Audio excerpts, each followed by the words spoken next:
And welcome to Thrift Shop Biography. This is the one about Arnold Schwarzenegger. Thank you for listening. Hello. Hello. How are you? I'm really excited to talk to you about this book. Are you excited? Yeah. To talk about, and this is what it's called, Total Recall, the unbelievable true life story of Arnold Schwarzenegger. That's right. Is it unbelievable? Well, I guess if you were him, you can't believe it's all happened to you. Oh, okay. Well, as we know it has, because we watched it happen. So it's believable. To us. Yeah. Well, he's writing the book for us, not for himself. I think he's amazed by his own achievements. No, I get that, actually. He's an unlikely person to have achieved the giddy heights that he's accomplished. Everybody is who comes from a small village somewhere. You know, it's amazing how many amazing people come from a small village somewhere. Yeah. It's just that he's quite amazed it happened to him. So it is unbelievable. But we believe it. I mean, you always don't believe anything. Do you believe this book? Yeah, I do, actually. So do I. There's a lot of evidence. No, because it's believable. Yeah, it is believable. So there's the first lie. So what did you think of Arnold Schwarzenegger before you read this book? Terminator. A couple of other films. Governor of California. I thought he was really right-wing and I didn't think I'd like his politics and I was a bit wary of reading this book. How about you? I really like him. I mean, being a movie fan in the 90s, he was one of the biggest film stars, made some great films. Don't know actually too much about him. Yeah, no reason to dislike him. No, now we know him, I feel. Okay, firstly, this book's as big as a house. Oh, is it the longest book we've read so far? Him and Errol Flynn, probably. No, Jane Fonda was bigger than Errol Flynn. Ooh, okay. But Arnold Schwarzenegger's biggest of them all. Yeah. Do you think that's deliberate then? I You know how feel like everything is about being the biggest like, and stuff? Yeah. If you slapped it down on the table, it's impressive. It might be deliberate. I think it's partly that. He doesn't waffle on, ever, though. What? Okay, There's if you're so interested much in politics... There is so much unnecessary detail in Oh, this do you book. think so? Yes. Oh, I enjoyed it all. And he's also lived a very extensive life where he's moved through one thing to the next, through to the next, through to the next. There's like 4 lives in here. So it requires, a lot of work to write about it. Funnily enough, I've just read Whoopi Goldberg for this podcast and she doesn't talk about anything. Yeah, so we can't do it. But this is the exact opposite. Arnold Schwarzenegger should have given some of his book to Whoopi Goldberg because there's too much in Arnold Schwarzenegger's book. But she's got stories to tell, she just chose not to tell them. Whereas Arnold Schwarzenegger tells you literally everything. It feels like he does. Yeah. And I love all the facts. I have learned so much. I love this book. I've really enjoyed it. Really? Yeah, really enjoyed it. I'm really surprised. Really? I found it really hard to read. That's funny as well. I'll tell you what, I've almost seen none of his films. I've seen all of them. Of all the books we've read yet, I've probably seen more Arnold Schwarzenegger films than any of the films by any of the people we've read before. You should be more interested in this book than me. When he started talking about the films, loved it. Ah, right. It's just all the other stuff. Do you not like the upbringing? Oh, no, I love that bit. Oh. I thought the book could have ended when it was already a normal size book. I didn't need 200 pages about being the governor of California. Okay. Anyway, let's start from the beginning. Yeah. Arnie was once little. Can you believe it? No. That's unbelievable. There we are. The first unbelievable thing. Yeah. Arnold Schwarzenegger was once little. In 1947, in Austria, his mum was a big, square-built woman. Hey! Square-built is an odd choice of adjectives, like she's in Minecraft. Yeah. Gives you a certain image, doesn't it? She'd been married and her husband was killed in the war, right? 8 months in. Wow. She was only early 20s. Yeah. Poor square woman. She married again to this older man. She was 23 and he was 38. That was in 1945, right after the end of the war. And he come out of the war and became a policeman, right? This is Arnold's dad we're talking about. Gustav, his dad, he was the local chief of police. And after the Anschluss, when the Germans came and occupied Austria in 1938, he joined the Nazi party. And he doesn't go into this too much, but years later, when he was going up to be governor of California, it all came out in the press that his dad was a Nazi. So he had hired someone to investigate whether his dad did anything bad, because his dad would not talk about the war. And he couldn't find any evidence. There was absolutely no evidence. But what I did read online, just to throw that in here... Oh, what? I know, it's all right, but it's just a bad situation, because you're a policeman and the Germans come and occupy you. You have to become a Nazi. You either become a Nazi or you're a resistance person who may or may not survive. I'm not going to judge anybody for their choices unless you have to go through it yourself. But he became a Nazi. Then in 1939 he became a stormtrooper, and in World War II he was a military policeman involved in the invasion of Poland, France and Russia. He rose to the title of First Sergeant, but he was wounded in the Battle of Stalingrad and discharged in 1943. He was actually trapped under rubble for 3 days and ended up in a broken back and shrapnel in his legs, and he was in a Polish hospital for months. So he really went through it, but he was on the baddies' side. But then his country was occupied. And he talks about when he was a kid, all of his dad's friends, they all used to get drunk every Friday night and then get really angry and abusive and violent. But he said it was just normal in their village. It was in a little village in Austria. He sort of understood as he grew up that they were promised, as members of the Nazi Party, it's hard to comprehend this, but they were promised a new life, a better life, and all the new things, and they were denied it. Well, they lost. They lost. Yeah. So their pride is shattered, their hopes are shattered, and they were also in massive fear of the Russians, because the Russians and the British occupied Austria after the war, but it was the Russians that were more present. They were absolutely terrified that the Russians would come and take them away to rebuild Russia, and at any point they could get taken away. So there's a lot going on for those people and his dad that made his dad a bit messed up.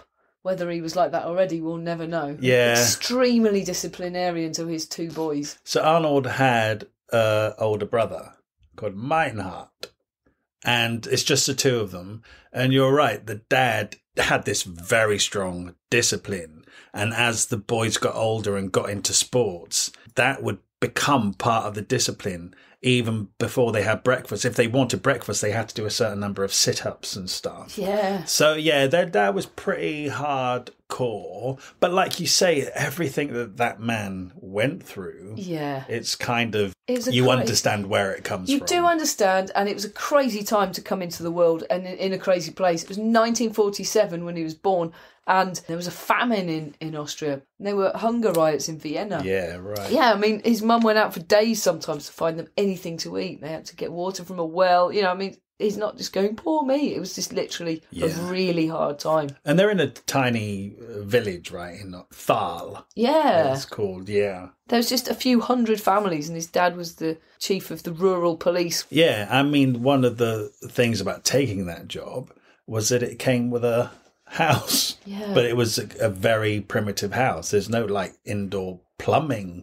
or anything. So this is like a really basic beginnings for Arnold Schwarzenegger very soon after the war, and dealing with the repercussions of having parents who had survived the war. The mum had lost her husband. Now she's married to this older man who's a bit angry and violent, and he's very disciplined. But which he said was absolutely normal. He said, all my mates' dads were angry and violent. It's like completely normal. Yeah.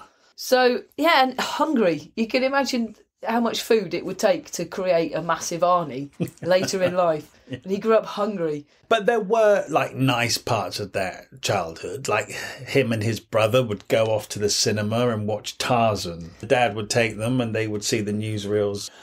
But also, Arnold used to go into the local town and beg for money off of people. Now, where did that come from? Because he's ambitious and he wants stuff, and he's hungry as well, don't forget. Yeah, and he wants to get on. So he's approaching strangers, like asking for pennies. But somebody tells his dad.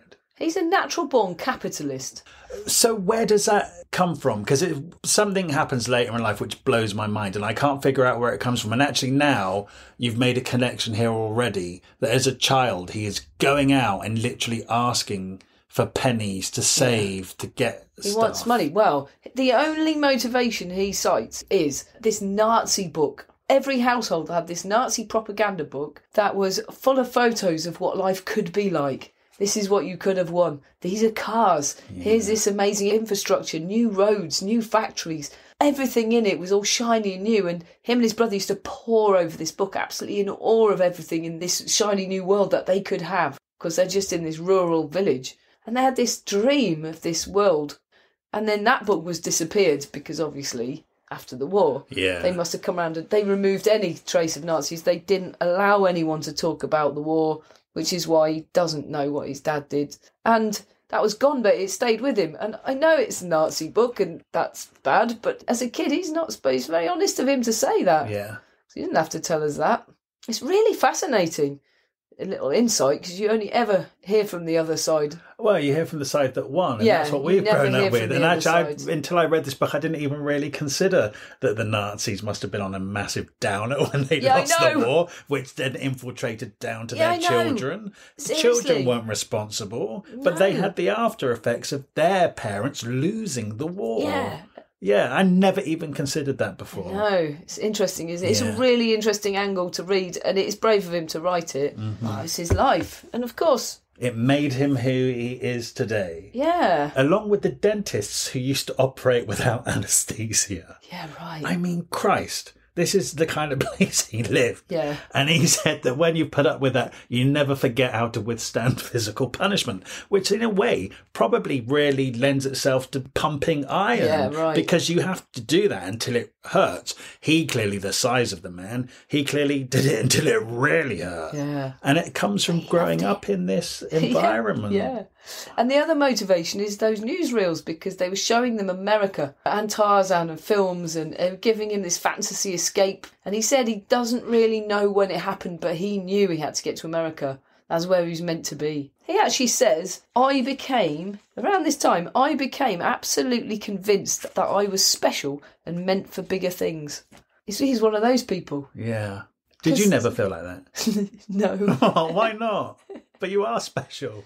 Thank you. I always thought I wanted to, do something good and have an interesting life, but I didn't have sort of ego where you go, I'm going to be someone amazing. You have to believe it to actually achieve it. I don't know where it came from, but mind you, his dad was chief of police. Yeah, it is weird, but like you say, he's in this tiny rural village in post-war Austria. And life is kind of bleak. He's in a house without a toilet. And his dad's violent and he's being made to do sit-ups before he can eat breakfast. And so do you think it's coming from the newsreels and the Tarzan films? Well, and he's thinking there's a bigger world out there. Exactly. That is it, because all the harsh stuff, he doesn't know any different, because everybody's life's like that. Yeah. But he's having the carrots dangled. Yeah. And his brother keeps running away. His brother's older. 1 year. 1 year older, and he's assumed that he's going to be the successful one. Yeah. And Arnold's just like the little one who's going to bring up the rear or That's whatever. That's right. Yeah. I guess the pressure's off him then. I mean, he's not great at school, is he, Arnold? No. And it's not until they have this essay writing exercise where every so often they bring out the newspaper and they give an article to each child to go home and study and write an essay about. And Arnold is given an article about Mr. Austria, Kurt Manuel, who set a record in the bench press. So he's given that article to go home and study. And that kind of flipped something in his mind, didn't it? Was he the one in glasses?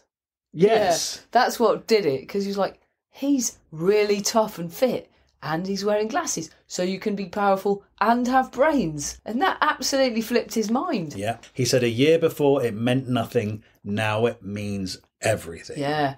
And weirdly, he doesn't talk about it, but he says a bit further on that he'd actually already been to a weightlifting competition the year before. He went when he was 13. He went to Vienna in the car with some mates. And it didn't really register with him, but now he studied this article and saw the guy in the glasses. It's the glasses that did it. Yeah. Because people think bodybuilding is like the equivalent of being a bimbo. Like, you've got no brains, you're just all muscle. It's like, if you can have brains and muscle, it's something to strive to be. And basically, he saw a way out.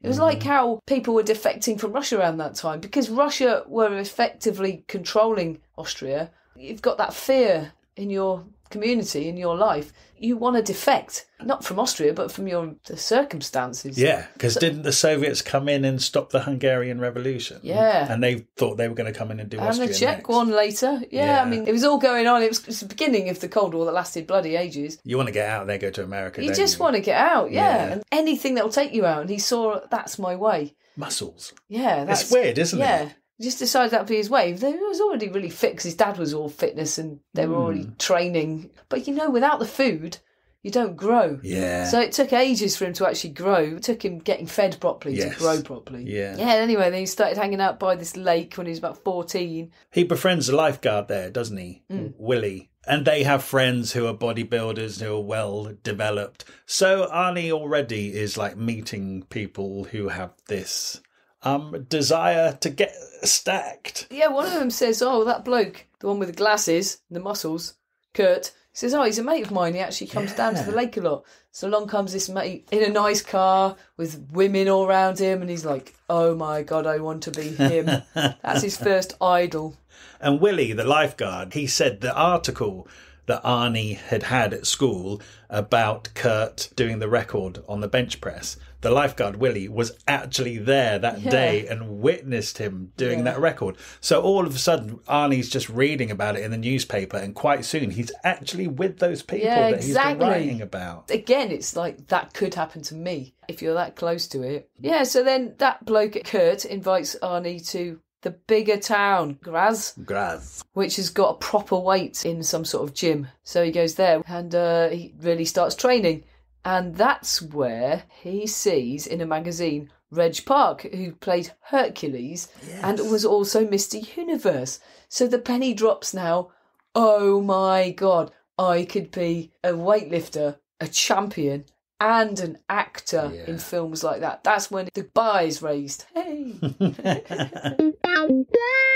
But Kurt, Mr. Austria, they start hanging out with him a lot, right? And they all go and train together. And he's the one that says to Arnie, the more reps you do, the easier it gets. I guess this is a discipline instilled by his dad that he can just do it. Because I've been to the gym. It's boring doing reps. As soon as it starts to hurt, I think I ain't doing any more of them. Yeah, exactly. But that's obviously why I don't look like Arnold Schwarzenegger, right? But he said his dad's behaviour would have broken most kids. But it didn't break him, it made him. Because he was like, I'm not good enough, I'm not strong enough, I'm not clever enough, I'm not anything enough. Then I will become all those things. I will prove that I can be this. So it was the making of him. So he had that mindset in him, right then, I'll do it. I actually do find it quite inspiring, the mindset of, if I believe I can win, if I picture it, I have to completely believe it. And then I will win. Most of us are riddled with self-doubt. We just don't really believe that'll happen to us. And so we don't do it. You really have to believe in yourself. Also, it's that whole thing about no plan B, whereas he just had this fixed idea from a young age. And lots of other people, the music people, the acting people, we have the same thing. And I think most people, it's hard not to have a plan B because you need money. A lot of the other people we read maybe have middle-class families who can support them. But Arnold seriously didn't. No. He was supporting himself the whole way through, and he did do other jobs, but they were secondary to this goal. Yeah, like the first job he gets in that factory, he spends the money on a tracksuit because he's seen them in all the fitness magazines and he really wants one. That sort of thing, even the work is to get money to look like the real thing. And as well, like when you're pumping your body up, it's one thing. You got your exercise bike. Is that am I pumping my body up, am I? It's like there's no cheating. There's no shortcuts. It's like if you look like Arnold Schwarzenegger, you know he's worked bloody hard to get there. Yeah. That is discipline. That is hard work. Yeah. Nobody's giving you a leg up. No, you're right. You've done it all yourself. Yeah, you're right. So he's still like 15 at this point, right? So that summer of when he's gone to the lake and hung out with Willie and found Kurt and the other bodybuilding guys, he said that summer had a miraculous effect on him. Instead of existing, I started to live. Yeah, it's really cool. By the way, in those woods around that lake, there's Arnie's outdoor gym workout where there's still just bars between trees and stuff because it was that basic. Wow. And they've got it all there so you can go and work out in the woods. It's really cool, though, because it really was that basic until he went to get proper weights in the town. That woodland stuff was just, but he found his peoples. Anyway, then he had to join the bloody army. Yeah, you got to, haven't you, over there? Yeah, he had to. For a year at least. Well, yeah, but he signed up for tanks, which was 3 years, but he was just really happy that he got to leave home. Yeah. And tell you what else it did, it fed him properly. He had meat every day. Because he was training and eating meat, he actually really grew. Yeah, quickly. Yeah. So that every 3 months they had to give him a new uniform. Yeah, right. Yeah, that's fast. Yeah, that just proves, though, you can do as much as you like, but you need food. Yeah. Yeah, so he joined the tanks thing, and it was really, really good for him because he first had to be taught to drive a motorbike and then a car and then a truck and then driving a tank, which he totally crashed in a couple of times, didn't he? Yeah. But he was worried that going into the army that he wouldn't be able to weight train because he was out on the tanks. So they actually let him take his free weights in the tank. And then what happened is that the other soldiers and that with him all started weight training together. So even within the constraints of the army, like this massive passion he has for weightlifting, he just finds a way of doing it wherever he is. Yeah, and it really rubs off on men. Like, he really does inspire people. No, he does. Well, there's only men there. Yeah.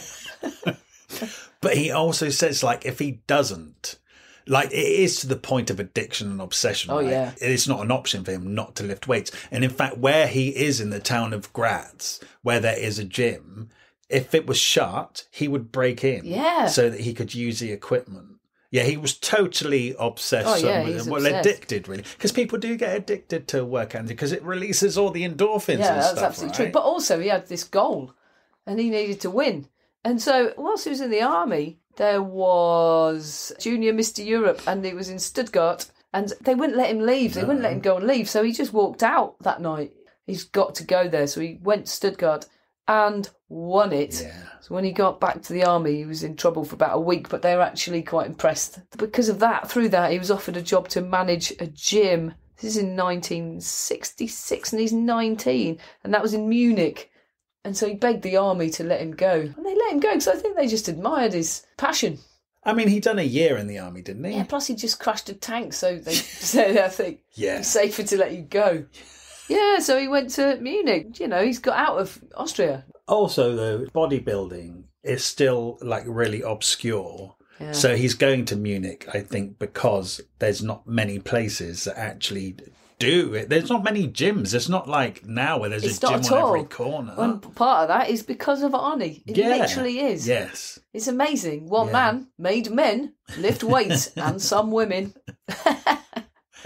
So, like in 1966 across Europe, you have to go to the places that have the gyms. Yeah, that's right. Because there were 2 gyms in Munich, and they were very competitive with each other, but they were both really well equipped and really big. Pretty amazing for him, I imagine. So Arnie was employed by a gym to kind of be an ambassador. I mean, he worked in the gym, but also to be an ambassador, to go and publicise it. And membership, because he's really, really built up. And oh, sorry, because he won the competition, right? Yeah, because he won Mr. Europe in Stuttgart. Right. So the magazines are starting to write about him and stuff. So he's becoming a little minor celebrity in the world of muscle building. Yeah. And he worked really hard at it. For example, the building opposite was full of air hostesses, so he kept going over there to try and get them. And then he started getting women in the gym, which pleased him no end, obviously. But he really did get people. He talks anyone into the gym because he loves it so much. And he'd train with them. He'd train 3 times a day. He was beefing himself up. He was in beer halls having fights, girls. Yeah. Beer and fights and girls. Well, he's still a teenager, isn't and he? And smoking weed, doing it all. I'm very surprised that Arnold Schwarzenegger, paragon of athleticism and health and bodybuilding and looking after yourself, is such a weed smoker. Yeah, I know. Also, I guess because weed's associated with being all mellow and hippie-like and not like a big muscle-building Republican. Yeah, it's possible to do it all. And wear glasses. So what's quite important, this guy who owns the gym, who it turns out had a bit of a thing for Arnie. Yeah. and Arnie had to knock him back. Well, like run down the street in the middle of the night, yeah.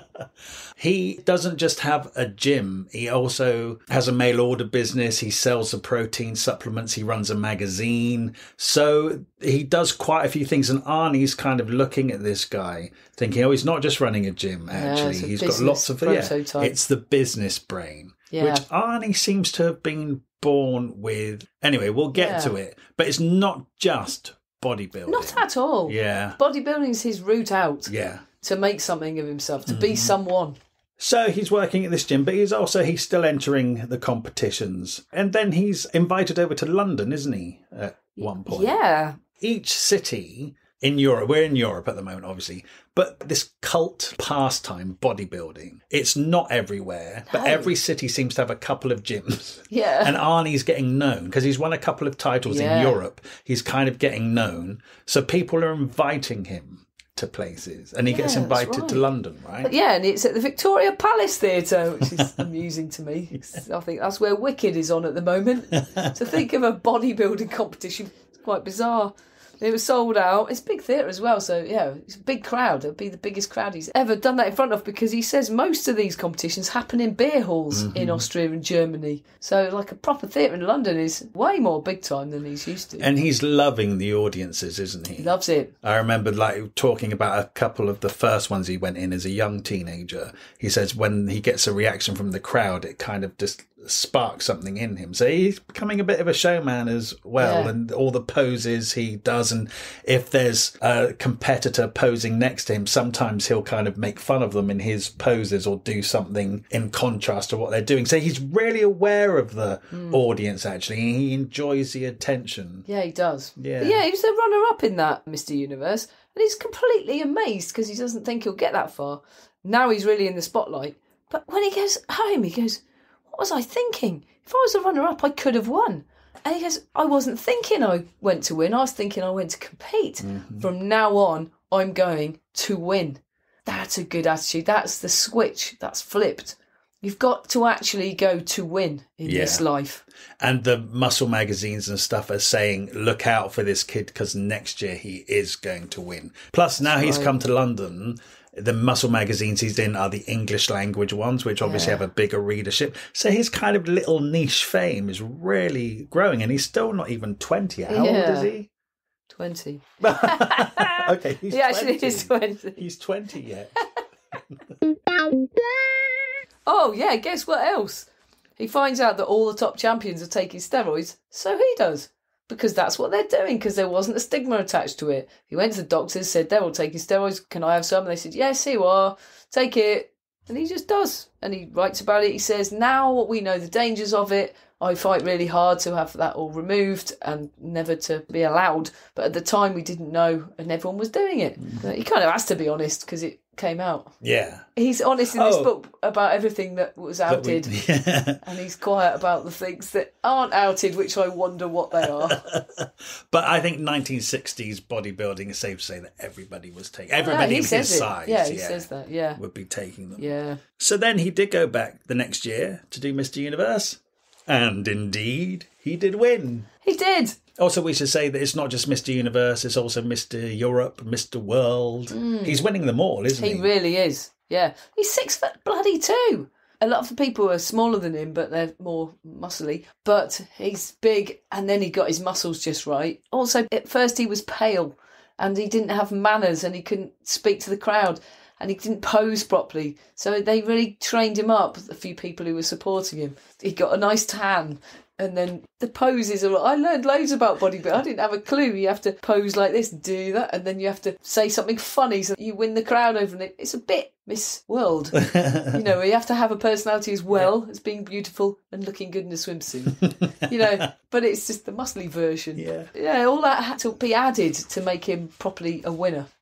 The thing I didn't realise as well is how much care and attention they put into each muscle. Like, say, for example, if your calf muscle is underdeveloped on one side, then you do a particular exercise at a particular angle for a certain number of repetitions until you shape that side of the muscle so it's symmetrical or looks like an upside-down heart. Yeah. They literally sculpt each muscle individually. They sculpt themselves. Yeah. That is absolutely what they're doing. And they're so knowledgeable. They're obsessed with what Yeah. each bit of muscle does and how it all looks.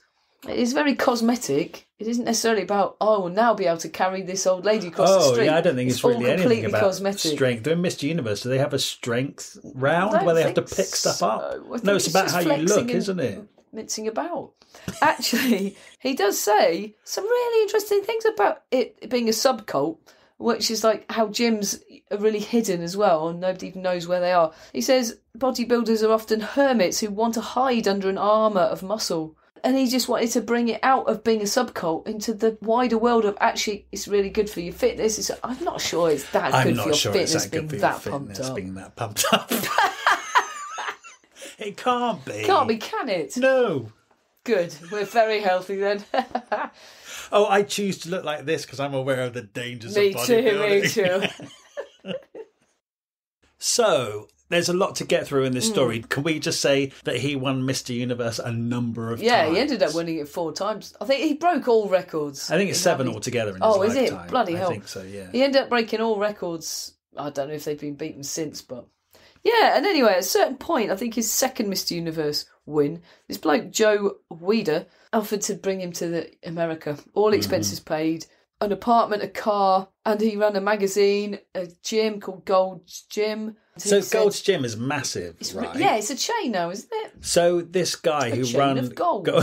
Hey. So this guy who run Gold's Gym back in the day saw Arnie win Mr. Universe a couple of times, and then essentially, like the gym in Munich, this is it on a bigger scale. He's employing Arnie and paying him to basically promote his gym. Because I guess if Gold's Gym, if Mr. Universe is using Gold's Gym, that's a seal of approval, isn't it? And he had a sideline in running his own magazine as well, a Muscle and Fitness magazine, which was the big one in America. So he said, I'll report on you, we'll follow your progress. You know, you'll be the star of my magazine as well. A total protege, basically, which is what he did, which completely changed his life. That's the call he was always waiting for. It is amazing that all he did was pump his muscles. All he did. He became absolutely the king of his own genre, didn't he, though? He rose to the top of his own genre. To the point where he could not be ignored. Yeah. To the point where people were going to obviously use him and pay him to promote, because there was nobody better. Yeah. He was literally Mr. Universe. Yes. That's amazing. No, it is amazing. Joe took him all over the world to all these exhibitions, and he actually got to see the world, and he was living the life. He had girls all over him, up his sleeve, down his trousers, everywhere. He only ever wears a pair of posing briefs, doesn't he? Budgie smugglers. And he was having a great time. And then suddenly, out of nowhere, a film opportunity came along. Hercules in New York. Hercules in New York. The follow-up, effectively, to the Hercules film he saw. And someone else was up for the part, but Joe, who was sort of acting as his agent, told the film people that he used to be a Shakespearean actor in Vienna. So he got the part. I love He could that. barely speak English at the time. And in fact, I googled this film. They dubbed it because it's so hard to understand. And it's this American voice going, yeah, I'm very... It's Arnie, and it sounds so weird. But then when he became a legend, they released the undubbed original version, but it needs subtitles.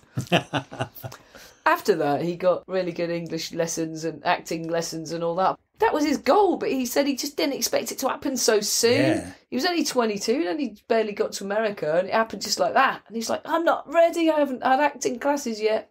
It's amazing how this all worked for him. Yeah, I mean, he I know. worked hard to get there. Yeah. But he just created a version of himself that people wanted. Yeah, I know. Because he now has a growing profile through being featured in magazines, through Gold's Gym, through Hercules in New York, which nobody is watching. He's not taking that for granted. He's created little booklets about weightlifting and stuff. Oh, he's never idle. God, and he's selling them through mail order. Yeah, right? and they're doing so well, he has to actually hire a secretary. And it's starting to make him some decent money. Yeah. And then he realises then, because the first one's selling well, he does a booklet about how to build up your arms, how to build up your legs, all different ones. Yeah. He's very switched on. Oh, he really is. He's an extremely intelligent, business-minded man whose goal is just unstoppable. He just has to make it. Quite a few times reading this book, it blew my mind thinking he's just so young. Now I read that it was that guy, the bodybuilding champion with the glasses, that really piqued his interest. Because up until that point, you did think Arnold Schwarzenegger actually is a bit of a knucklehead. Yeah. And then you read this and think at the age of 21, he was making booklets to sell mail order. And as soon as he got to America, he was like, right, put me in a class and let me learn business, let me learn English, let me go to college. He actually says at one point, I really, really hated having to sleep. Yeah, right. There's so many hours in a day when people are whinging, I've got to be a student and I need to get a job. It's like, well, how many hours are you at university for? 5? So what are you doing with the other 19 hours? It's like, it's fair. Yeah. It's a fair point. I like his drive. It inspires me. I like people with drive. Hey, he's doing all this stuff. Also, his mate Franco, who's also a bodybuilder, starts a construction company. They started together, Yeah, right? there's a picture in the book, isn't there? Yeah. All these massive bodybuilders on a roof. So they hire the other bodybuilders to come and help them. He said half of them can't be bothered. Yeah, right. He does say a lot of bodybuilders are quite lazy. Well, that's good for him, because he's not a lazy one. So that means it's easier for him to rise to the top. Yeah. Seems weird that you can build your body up like that and be called lazy. Yeah. I get it. Not long after they started that construction company, there was a big earthquake, which really heaved up all the patios and all the walls fell down and the chimneys. So they're in the right business. Yeah, literally. Completely self-taught as well, just like getting a booklet and learning to do it. Yeah, right. It's like 1974, as soon as he could, he bought himself a 6-unit apartment building. He'd saved up some money, borrowed some, put the deposit down and then owed the rest of it. Why is he getting into property? Where has that come from? I don't know. But it's incredible. He's so young. Yeah, I know. But he then lives in one of those apartments rent-free, obviously, because he's bought the building, and hires the other 5 out to actors. So he starts to get to know actors. So then that's paying the mortgage off, which is exactly what you should be doing. I know this whole part of the book blows my mind because he's doing all this business stuff and then working a construction company and also buying property. But he's got the drive to do it. No, but how does he know how to do that? He's 21 in a foreign country. Clever. He's very clever. That's all I can say. I know, he really is. Because within a few years, he sells that building for 3 times what he'd bought it for, which he'd only invested the 30 grand out of 215 in anyway, because he didn't have the rest. And with the money he made from that, he bought the next one was like 12 apartments. Yeah. The next one after that was 31. That's a bloody tower block, isn't it? Yeah. Yeah, and that's just the one thing that he did. He bought loads of other buildings. Once he got into it, then he went in with a partner and he bought half of Sunset Boulevard or whatever it was. Because they were going to build an airport somewhere. So he literally bought a whole block of land because they were going to build on it for when the airport came. Then but then some offices in the rundown area of town which came up, and then it was offices for him and offices for... I'm so shocked reading this because it's just like, how does he know to do... When did he get into property? Why was this even a thing at the age of 22? He went to America with a dream and he talked to everybody. And they said, dude, this is what you need to do. And I think he's probably quite a nice fellow. He's very, very personable and he talks to everybody and finds out. And then he said that it was great because he had money, so he could turn down the small parts. He didn't want to just be a small part actor. He wanted to be a leading man. And people were saying to him in Hollywood, you can't be a leading man with that name. No one can pronounce it. You can't with your accent. And he proved them all wrong. And they said, you're too big to be in movies. Nobody wants somebody that big in movies. And that's the 3 selling points which made him the biggest box office star. That's absolutely right. The other thing with him building up a profile of becoming famous within his world is Hollywood loves you to be famous. So if people already know you, it's like the first film they said, it was this bodybuilders around the block queuing outside cinemas. What was the first film? Stay Hungry. Well, the thing about Stay Hungry, my mind is blown a lot reading this book. He won the Golden Globe for Best New Actor. Yeah, incredible. Who would ever have thought that Arnold Schwarzenegger would have won any acting awards anyway? Oh, I know, but as soon as he got nominated, he started working on it. How did he know this? He started schmoozing all the people on the board, took them out to dinner, took them to the premiere of Pumping Iron, which was a documentary. I watched a bit of this, actually. It's really good. And that became probably the only film that's ever been made about bodybuilding at that point. Pumping Iron. Yeah, it was a real cultural movement. Yeah. Yeah, I think it's still referenced now, that film. Well, like we were saying, just 10 years before, there were like two gyms in Really every niche. city. I think they said it's a bit like how Saturday Night Fever made discos spring up everywhere, and that made gyms spring up everywhere. Yeah, same era as well, isn't it? More or less. Yeah, it really is. And so, like there's gyms in every town now, and there wouldn't have been once. And that's really strange to think that he had so much to do with that. Mm-hmm. And he promoted, he absolutely knows, he says, that it's one thing to make something, but you have to sell it as well. You've got to do both. And he was the master of selling stuff. So he went everywhere to promote. He'd do everything he could. And then he invited all the Golden Globe people to the premiere of Pumping Iron so they could actually understand what bodybuilding was about, because that was the part he played in that film. Mm-hmm. So they could see he wasn't just acting it. There was so much that went into it, and then they could really appreciate that he was the best newcomer actor, and they give him the award. Mm-hmm. So he earned that twice. We must learn from this man. Oh, do you know, well, there's a short bit in this book where he says, whatever you are, whether you're an artist, an actor, a singer, a writer, you have to be a marketer if you want success. You could be the best artist in the world. If you're not prepared to get out there and show your work, then nobody's going to find out who you are. Yeah. It's a bit of a lesson. But you're right. And he talks about your hero, Van Gogh. And he's like, look at the man's talent. He died penniless because he only had his brother trying to flog his paintings in one gallery. Like, there wasn't anyone out there trying to sell it for him, and he didn't sell it himself. If nobody's selling it, then you die poor. And he says it's about promoting yourself. Now, this reminds me of the Will Smith. Oh, he reminded me of Will Smith a lot. They're really similar. Was it? It was Arnold Schwarzenegger that Will Smith went up to at the Planet Hollywood thing, and he said to him... It was him and Stallone and Bruce Willis, the three of them together. But was it Arnold Schwarzenegger who said to Will Smith, because Will Smith was like, oh, I want to be the biggest film star in the world. And Arnold Schwarzenegger said, well, never turn down an opportunity to sell yourself. He said, when you're in a film, they will send you to every single country to promote the film. And most actors don't want to do it. He said, do every single one, because you're not just promoting the film, you're promoting yourself, and they are paying for you to promote yourself. Yourself, exactly. Was that Arnold Schwarzenegger? It was one of the three. One of them was a designated designated spokesman. I can't remember which. But it doesn't matter, because they're speaking for all three. Because that's what they all know. That's the secret. And Tom Cruise was the master of it, he said. Then Will Smith went away and studied it and said Tom Cruise does more hours to promote a film than any other person. So Will Smith decided to do more. Yeah. So it's self-promotion, isn't it? Yeah, and Arnie learned that early on. Then he learned it from films, and then he learned it helping campaign for George Bush's presidency. It's all campaigning and selling yourself and promoting yourself. And then he applied all that to becoming the government of California. Yeah. And then remaining government of California for a second term. All of that starts so early on promoting bodybuilding, and it carries on right through to, if he could have been president, you know he would have, but he's an Austrian citizen and he couldn't.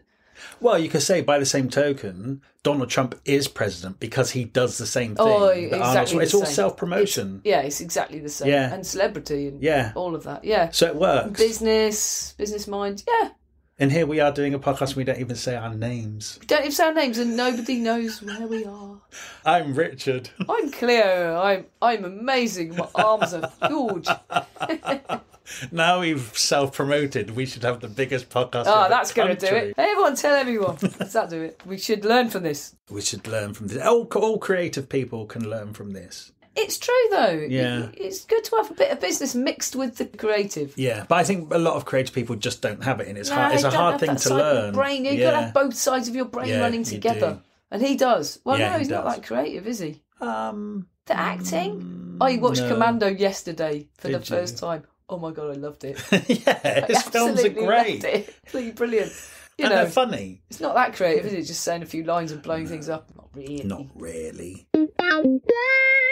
Oh, so he's actually part of the film industry now. And he's hanging out with like Jack Nicholson, Roman Polanski, Warren Beatty, Marlon Brando, going to their houses. They're coming over to his little apartment for barbecues in the courtyard. Yeah, he's in the gang. Yeah. He's only done 2 films, but he's got a Golden Globe already.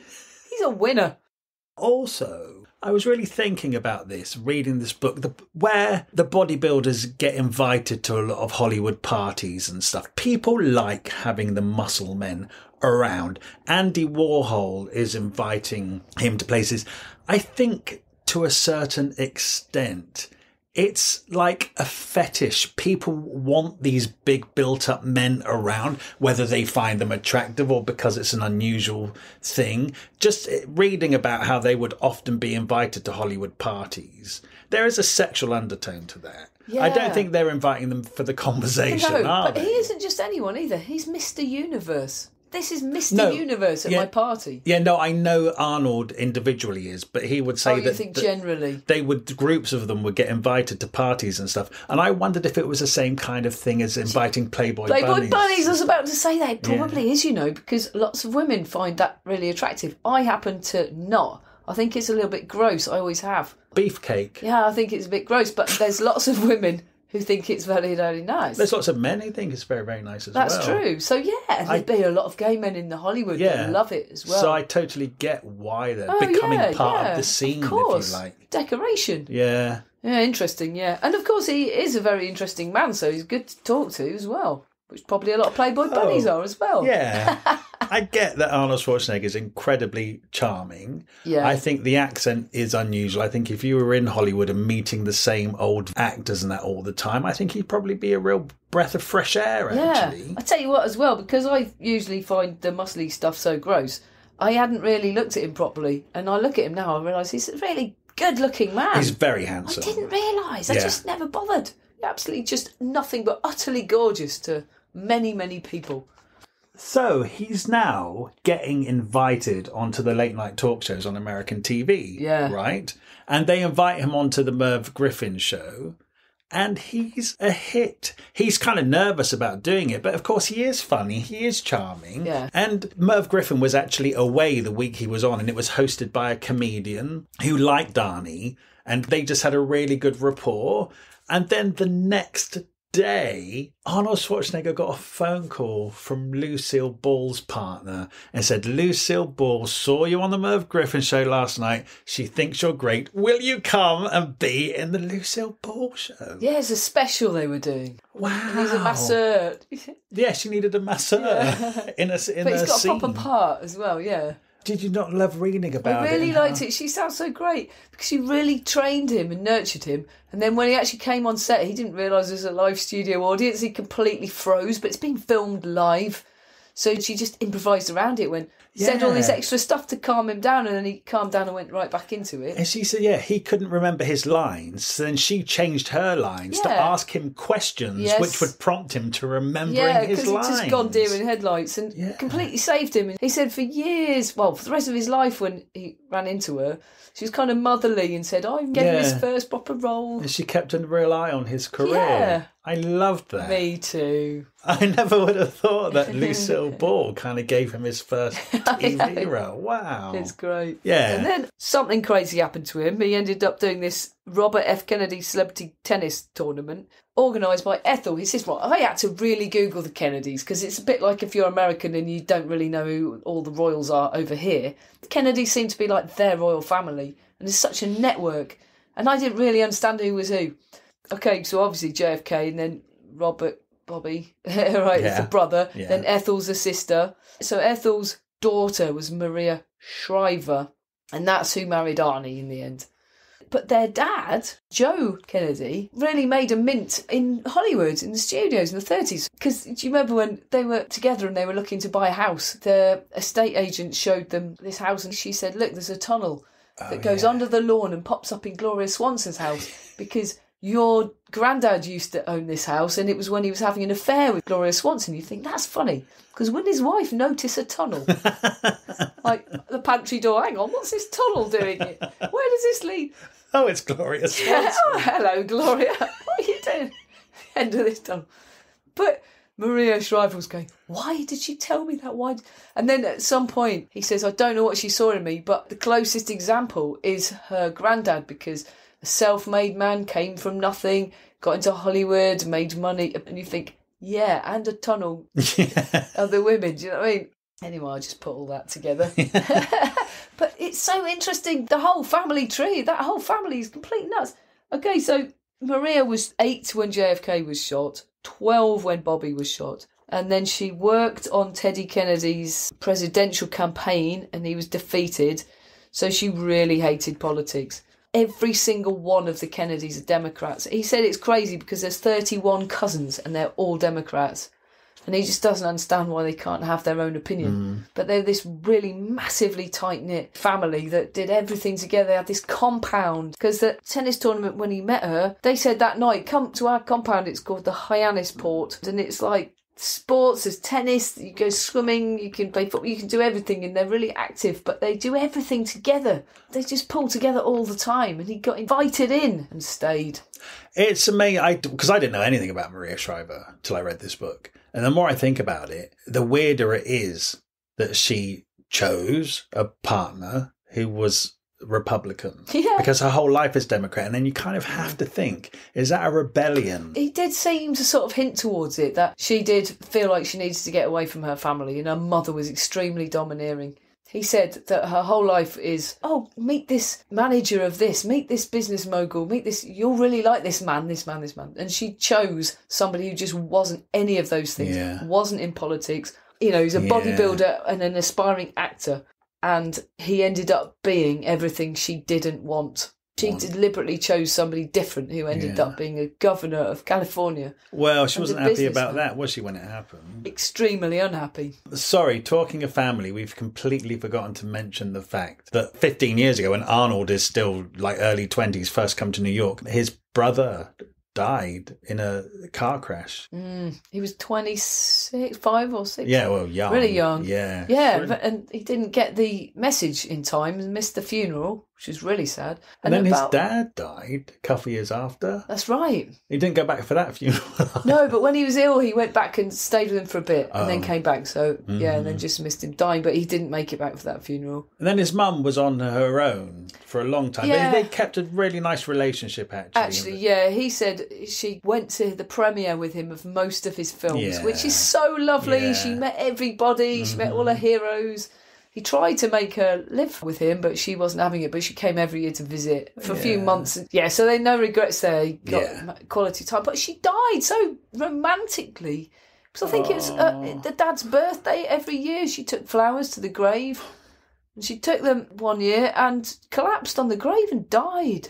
Yeah, and then, that's horrible. It's kind of romantic. Oh. People saw her drop and just assumed she was just dropped to put the flowers down and she never got back up. It's kind of shut up. Oh, it's really sad. It is shut up. No, it is sad. No, I know I'm laughing, it's but kind of romantic. Sad. And then she got buried next to it. I think it's kind of lovely. Okay, so where are we? What film are we on? Arnie has got fully embroiled with the Kennedys. They were 7 years together before they married because Maria's mum had done the same and waited because she wanted to build up a career. And Maria had become a CBS news anchor and actually did really well and won awards. And we're not American, obviously, and we know nothing. Imagine if you were American, you'd absolutely know who this woman is because she was on the news all the time and stuff. I mean, she's probably really, really famous in America, isn't she? And we've basically never heard of her.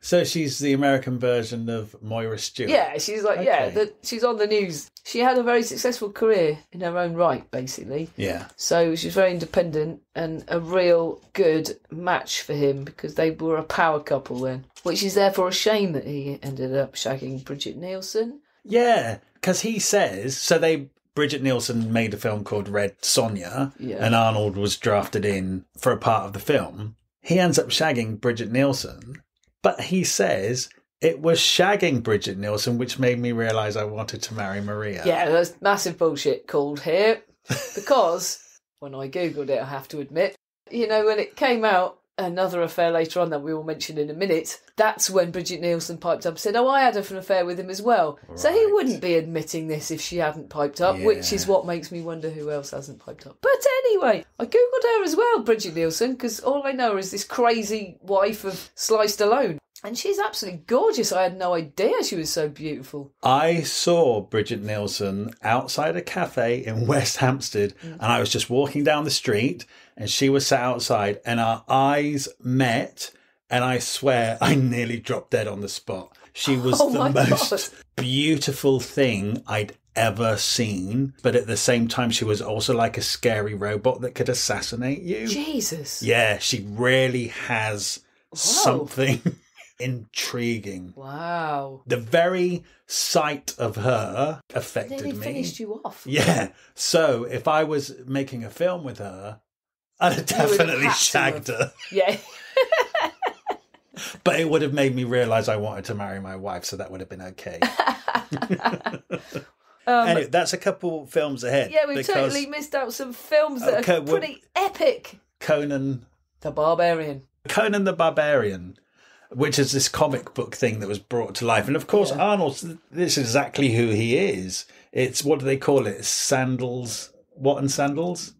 Socks and sandals. No, what do they call it? Together. Swords and sandals. No, the epic is a film. Gladiator-y thing. Yeah, and that becomes a massive film, which kind of, so he's done Stay Hungry, Pumping Iron, all that. But Conan is a proper bona fide box office hit, and he is Conan. He's the named character. Lead. That was huge, and it sounds like it was epic, violence and blood and absolutely completely mad.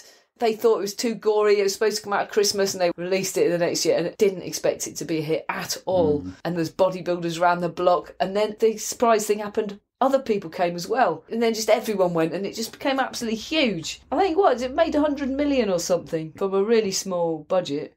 And then they made a terrible mistake a few years later of doing a follow-up. That they took all the gore out and made it PG and absolutely massacred it. And then Red Sonja came after that. He's like, I'm not doing another one. They said, no, we just want you to do a cameo.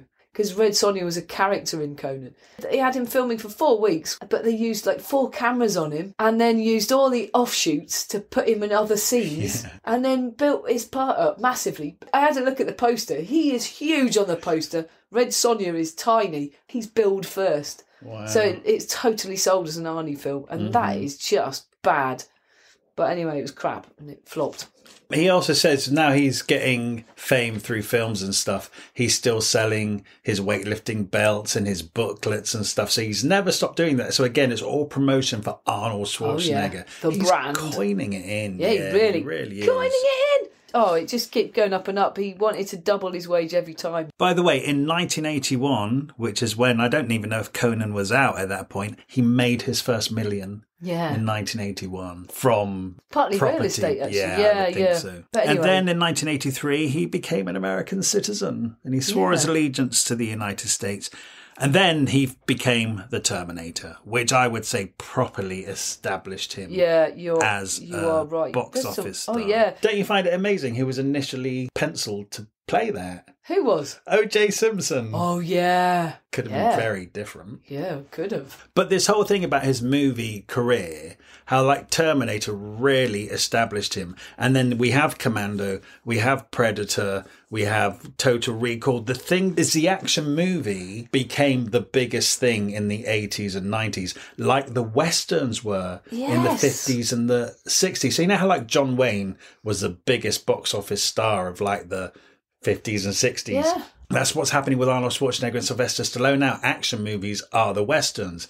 But what's interesting, that I didn't make the connection, he said people like Clint Eastwood, who were essentially the Western guys to begin with, started doing action movies and started ripping their shirts off and started having muscles. That's right. That's like the Schwarzenegger effect. It is, isn't it? Everybody on screen had to be really buff. Yeah, that's true. And that exists to this day, actually. When you think about Hugh Jackman being Wolverine, he looks ridiculously pumped up. That's because of Schwarzenegger, it's his isn't fault. it? Yeah. But the pressure on all the other blokes. What a nightmare. He says, by the way, it was his idea to do twins. Oh, I love that. He chose Danny DeVito. But then he said they had to go around the studios trying to talk them into it. And they weren't that keen. So he said, look, we'll do it for no fee, but a percentage. Amazing. So he got 20% of twins. And he said, to this day, I've made over 35 million from that film. That's insane. It is insane to the point where studios just don't do that anymore. No, he said, you'll never get a deal like that again. Because of him. Yeah. Good for him, though. Jesus Christ, though. That's a businessman in him. Yeah, I know. But then he says, okay, so we've already mentioned Oh, True Lies. I need to watch that again. That was great at the time. Oh, I love The Running Man. I think is brilliant. All of these. Collateral Damage, Eraser. Anyway, we can't talk about them all. You read the book if you've got 3 months to spare. Yeah, he does talk about all of his films, actually. I enjoyed reading. You know what? Yeah, sometimes we get upset that people just rattle through all the films. Yeah. We're like, but he does not. He stops and talks about each one, and it's really good. So anyway, we've mentioned he became the governor of California. And unfortunately, we don't have too much more time. We don't have time to talk about it, but he did. There was so much in this book. I tell you what, I'll wrap it up in a nutshell. He had all these hopes and dreams to totally put California back on its feet and build infrastructure and change everything. And then there was a 2008 financial crash and they couldn't fund any of it. So he had to just do what he hated to do and raise taxes. And that's what makes you realise that politicians are actually quite powerless half the time. So it was pretty disappointing, really, I'd say, his 7 years as governor. And then he got right at the end of it because his wife was very upset he was doing it and his kids were crying because they never saw their dad. And then pretty much the month he was winding it down, his wife sat him down and said, "Did you father a child with our housekeeper of 20 years? The child that's now 14 and looks exactly like you and literally has like a gap in his teeth and has built loads of muscles up." Did you check the photos out of him? Yeah. It looks just like it's a mini Arnie. Yeah. He had to admit it. Because you couldn't deny it. Yeah. And he'd known for quite some years because he'd noticed the kid looked exactly like him and he knew he'd had sex with this housekeeper. And the housekeeper continued to work there for years. To work there. So Maria... But she'd also questioned it a couple of times and he'd flat out denied it. So I don't know why she suddenly pushed it. Probably because he really turned mini Arnie. And I think because Arnie was winding up his governor thing. And she just had enough, I think. Yeah. I just feel like... I felt sorry for her insofar when he even brought up the idea of becoming governor. She was so opposed to it because her whole life had been politics. Because she was a member of that family. She had to do a certain number of appearances every single year. And she got to an age where actually she had her own career. And then her bloody husband, who was nothing to do with politics, then decides to become governor. And she was so upset. And then you have to give up your career to go on the campaign trail to support them and be First Lady of California. You Google her, Maria Shriver, and it says First Lady of California before any of her own achievements. Which is bollocks. That'd just be so annoying. He actually said when he told her, she started shaking, crying. Yeah, shaking, that's really telling. She's been trapped her whole life by politics. She was born into a political family. She had no choice of it. And then at the time where she does get a chance to do something about it, he flipping goes into politics. Yeah. I'll tell you what else. I saw this interview with him where he says, well, he really messed his kids up with that revelation about having another kid. They played together and stuff, those kids. But also, he's such a disciplinarian himself and this role model that you find out your role model dad isn't a role model. That would have really pulled the rug from under their feet. But, okay, so she's an amazing, amazing woman, right, in so many ways. A total brain, brilliant. And he says in this interview, you know, my kids are very lucky because they're very well-rounded. And from their mother, they've got kindness and generosity and love. And from me, they've got discipline and a business sense. I thought, oh my God, you're totally sexist. Yeah. How can you say that when she's been the one keeping everything together and holding down an award-winning career? She's just giving kindness and love and sweet things. I thought, fuck, this was a recent interview. I thought, oh my God, that so undermines her worth. No, she's better off out of that. Yeah. They're still really close, but are they close? I don't know, but... Maybe it's just that politician PR thing where you put a certain front out. Yeah. She's grown up with that, hasn't she? She's not going to come out and badmouth him, is she? No. Anyway, if it hadn't all come out, that wouldn't be in this book. Yeah. No, for sure. And he mentions briefly of the allegations of him groping women and stuff, which I think have been fairly well documented, to the point where we've just read Miriam Margolyes, and she talks about working with him and saying basically she groped everybody. She was the only one he didn't grope. Yeah. So they got on quite well. Yeah. But she was really aware of how he behaved with other women. He actually says, I know I haven't behaved very well all of the time. Yeah. So anyway, I found this book absolutely fascinating. It's made me a little bit Arnie obsessed. Really? Yeah. I found it overlong and very boring in places. It was incredibly long, but packed full of interesting stuff. I do find him, for all of his faults, I do find him inspiring. Yeah, I do. Yeah, I find him inspiring and likeable. Well, and I will be watching more Arnie films. Oh, yeah, he was worried that affair thing would knock his career, and it's just escalated. Oh, no, his fan base is totally... They wouldn't give a shit about stuff like that. I think he could admit to much more wrongdoings than he does, and I think his fan base would still love him. Oh, absolutely. Yeah. And where there's money, they will make the films. Yeah, I like him. There's bits of him that I don't like. But that's the thing we're saying. Like him having a kid who's Republican, a kid who's Democratic, like we just discussed earlier on, that we're all a bit right, we're all a bit left, none of us are perfect kind of thing. So it doesn't bother me that he's Republican. I can still like him. Yeah, you can. And I can still find him inspiring. Yeah, me too. Hey, you know why that book is so big? No. Because he had total recall. That's what the book's called. I know. Perhaps he should have had... selective memory.